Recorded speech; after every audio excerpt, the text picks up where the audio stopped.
Assalamualaikum warahmatullahi wabarakatuh. Hamdan syukurillah, salatu wassalaman ala rasulillah. Untuk mengambil berkah tayangan perdana kita pada hari yang mulia ini, mari sama-sama kita berselawat kepada Nabi Agung Rasulullah Muhammad sallallahu alaihi wasallam. Allahumma salli ala Muhammad ya Rabbi salli alaihi wasallim. Allahumma salli ala Muhammad ya Rabbi salli alaihi wasallim. Rabbi fanfa'na ببركتهم واهدنا الحسنى بحرمتهم.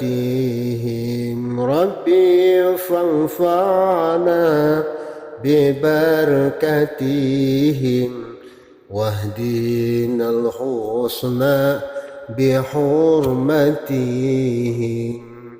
صلى الله عليه وسلم. Nabi Muhammad sallallahu alaihi wasallam adalah nabi yang terakhir. Setelah Nabi Muhammad sallallahu alaihi wasallam tidak ada lagi nabi di dunia ini. Nabi Muhammad sallallahu alaihi wasallam adalah panutan atau teladan bagi umat manusia di permukaan bumi. Masa kelahiran Nabi Muhammad sallallahu alaihi wasallam. Pada masa kelahiran Nabi Muhammad sallallahu alaihi wasallam terdapat kejadian yang luar biasa, yaitu segerombongan pasukan gajah yang dipimpin Raja Abraha, gubernur kerajaan Habsyi di Yaman, hendak menghancurkan Ka'bah. Karena negeri Mekah semakin ramai dan bangsa Quraisy semakin terhormat dan setiap tahunnya selalu padat umat manusia untuk haji. Ini membuat Abraha iri. Dan Abraha berusaha membelokkan umat manusia agar tidak lagi ke Mekah. Abraha mendirikan gereja besar di Syan'a yang bernama Al-Quls. Namun tak seorang pun mau datang ke gereja Al-Quls itu. Abraha marah besar dan akhirnya mengerahkan tentara bergajah untuk menyerang Ka'bah. Di dekat Makkah, pasukan bergajah merampas harta benda penduduk manusia, termasuk 100 ekor unta Abdul Muttalib. Pemirsa setia Sabit Qalbi yang dirahmati Allah Subhanahu wa Ta'ala dimanapun Anda berada. Dengan tak disengaja, tak disangka-sangka, Abdul Muttalib kedatangan utusan Abraha supaya menghadap Abraha, yang pada akhirnya Abdul Muttalib meminta untanya untuk dikembalikan dan bersedia mengungsi bersama penduduk. Dan Abdul Muttalib berdoa kepada Allah supaya Ka'bah diselamatkan. Keadaan kota Mekah sepi. Tentara Abraha dengan leluasa masuk Mekah dan siap untuk menghancurkan Ka'bah. Allah Subhanahu wa Ta'ala mengutus burung ababil untuk membawa kerikil sijil dengan paruhnya. Kerikil itu dijatuhkan tepat mengenai kepala masing-masing pasukan bergajah tersebut hingga tembus ke bagian badan sampai mati.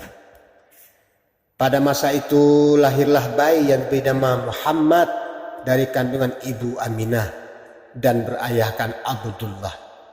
Muhammad lahir sudah yatim karena saat Nabi Muhammad SAW masih dalam kandungan, ayahnya sudah meninggal dunia. Nabi Muhammad SAW lahir pada hari Senin 12 Rabiul Awal tahun Gajah dan bertepatan dengan 22 April 571 Masehi. Masa kanak-kanak Nabi Muhammad SAW hingga masa kerasulannya. Kebiasaan di kalangan pemuka pada saat itu, apabila mempunyai bayi, maka bayi yang baru lahir itu dititipkan kepada kaum ibu di pedesaan dengan tujuan agar dapat menghirup udara segar dan bersih serta untuk menjaga kondisi tubuh ibunya agar tetap sehat. Menurut riwayat, setelah Muhammad dilahirkan disusui oleh ibunya hanya beberapa hari saja, Suwaibah menyusui 3 hari. Setelah itu Abdul Muttalib disusukan kepada Halimah Sa'diyah, istri Haris dari kabilah Banu Sa'ad. Semenjak kecil Muhammad memiliki keistimewaan, yaitu badannya cepat besar, umur 5 bulan sudah dapat berjalan, dan umur 9 bulan sudah lancar berbicara, serta umur 2 tahun sudah mengembalakan kambing dan wajahnya memancarkan cahaya. Lalu Muhammad diasuh Halimah selama 6 tahun. Pada usia 4 tahun Muhammad didekati oleh malaikat Jibril dan menelantangkannya, lalu membelah dada dan mengeluarkan hati serta segumpal darah dari dada Nabi Muhammad sallallahu alaihi wasallam. Lalu Jibril mencucinya, kemudian menata kembali ke tempatnya, dan Muhammad tetap dalam keadaan segar bugar. Alhamdulillah. Dengan adanya peristiwa pembelahan dada itu, Halimah khawatir dan mengembalikan Muhammad ke ibundanya. Pada usia 6 tahun Nabi diajak ibunya untuk berziarah ke makam ayahnya di Yasrib dengan perjalanan 500 km. Dalam perjalanan pulang ke Mekah, Aminah jatuh sakit dan akhirnya meninggal di Abwa yang terletak antara Mekah dan Madinah. Nabi Muhammad sallallahu alaihi wasallam lantas ditemani Ummu Aiman ke Mekah dan diantarkan ke tempat kakeknya, yaitu Abdul Muttalib. Sejak itu Nabi menjadi yatim piatu, tidak punya ayah dan tidak punya ibu. Abdul Muttalib sangat menyayangi cucunya ini. Pada usia 8 tahun 2 bulan 10 hari, Abdul Muttalib wafat. Kemudian Nabi diasuh oleh pamannya yang bernama Abu Talib. Abu Talib menjaga Nabi sampai umur lebih dari 40 tahun.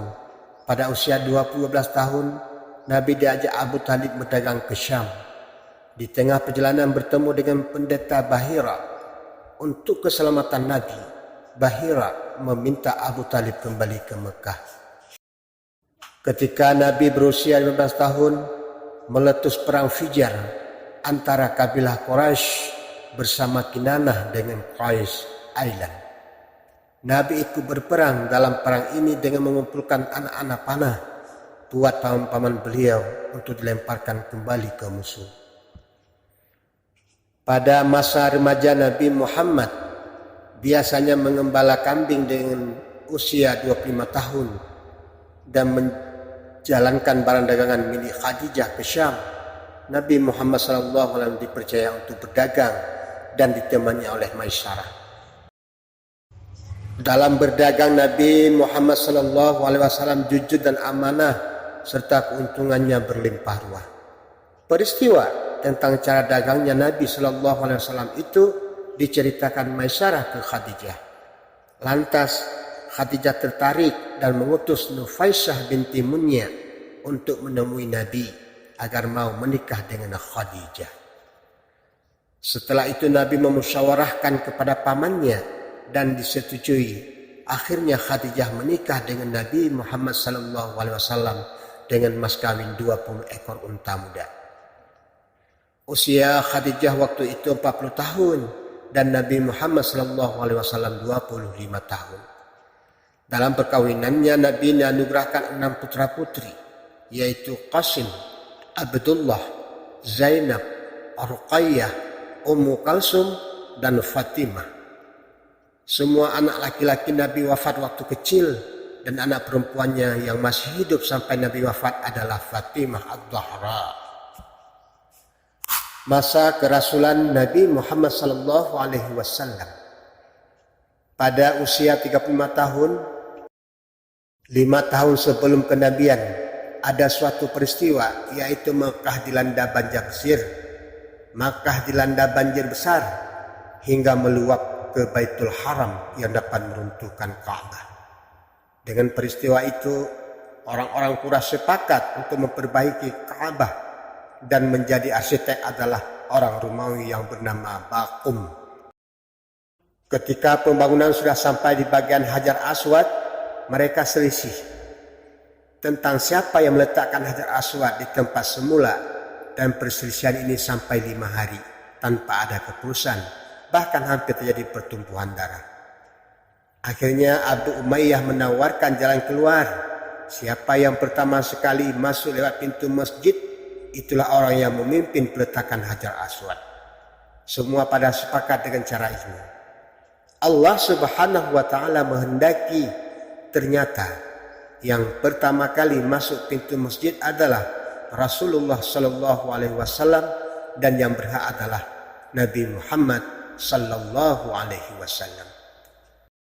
Orang-orang Quraisy berkumpul untuk meletakkan Hajar Aswad. Rasulullah meminta sehelai selendang dan pemuka-pemuka kabilah supaya memegang ujung-ujung selendang lalu mengangkatnya bersama-sama. Setelah mendekati tempatnya, Nabi mengambil Hajar Aswad dan meletakkannya kembali ke tempat semula. Akhirnya legalah semuanya. Mereka pada berbisik dan menjuluki Al-Amin, yang artinya dapat dipercaya. Nabi Muhammad SAW mempunyai kelebihan dibanding dengan manusia biasa. Beliau sebagai orang yang unggul, pandai, terpelihara dari hal-hal yang buruk, perkataannya lemah lembut, akhlaknya utama, sifatnya mulia, jujur dan terjaga jiwanya, terpuji kebaikannya, paling baik amalnya, tepat janji, paling bisa dipercaya, sehingga mendapat julukan Al-Amin. Dan dia juga membawa bebannya sendiri, memberi kepada orang miskin, menjamu tamu, dan menolong siapapun yang hendak menegakkan kebenaran di muka bumi Allah Subhanahu wa taala. Pada saat Nabi Muhammad SAW hampir berusia 40 tahun, kesukaannya mengasingkan diri dengan berbekal roti dan pergi ke Gua Hira di Jabal Nur. Rasulullah SAW di Gua Hira beribadah dan memikirkan keagungan alam. Pada usia genap 40 tahun, Nabi diangkat menjadi Rasul. Beliau menerima wahyu yang pertama di Gua Hira dengan perantara malaikat Jibril, yaitu surat Al-Alaq ayat 1 sampai dengan 5. Ketika Nabi berada di Gua Hira, datang malaikat Jibril dan memeluk Nabi sambil berkata, "Bacalah." Nabi menjawab, "Aku tidak dapat membaca." Lantas malaikat memegangi dan merangkul Nabi hingga sesak, kemudian melepaskannya lagi dan berkata lagi, "Bacalah." Jawab Nabi, "Aku tidak bisa membaca."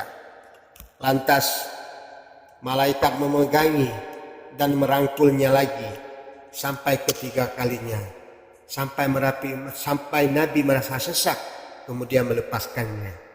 Lalu malaikat Jibril berkata lagi, "Bacalah." Nabi bersedia mengikutinya, yaitu dengan surat Al-Alaq ayat 1 sampai 5. Rasulullah SAW mengulangi bacaan ini dengan hati yang bergetar, lalu pulang dan menemui Khadijah istrinya untuk minta diselimuti. Beliau diselimuti hingga tidak lagi menggigil, tapi khawatir akan keadaan dirinya. Khadijah menemui Warakah bin Naufal dan menceritakan kejadian yang dialami oleh Nabi. Warakah menanggapi, "Maha suci, Maha suci. Dia benar-benar Nabi umat ini. Katakanlah kepadanya agar dia berteguh hati." Rasulullah SAW berdakwah. Rasulullah SAW dikala mengasingkan diri di Gua Hira dengan perasaan cemas dan khawatir, tiba-tiba terdengar suara dari langit. Beliau menengadah ke langit, tampak malaikat Jibril. Beliau menggigil ketakutan dan pulang minta kepada istrinya untuk menyelimutinya. Dalam keadaan berselimut itu, datanglah Jibril menyampaikan wahyu yang kedua, yaitu surat Al-Mudassir ayat 1 sampai dengan 7. Dengan turunnya wahyu ini, Rasulullah SAW mendapat tugas untuk menyiarkan agama Islam dan mengajak umat manusia menyembah Allah Subhanahu wa taala. Cukup di sini kisah Rasulullah Muhammad SAW. Semoga bermanfaat. Saya akhiri. Assalamualaikum warahmatullahi wabarakatuh.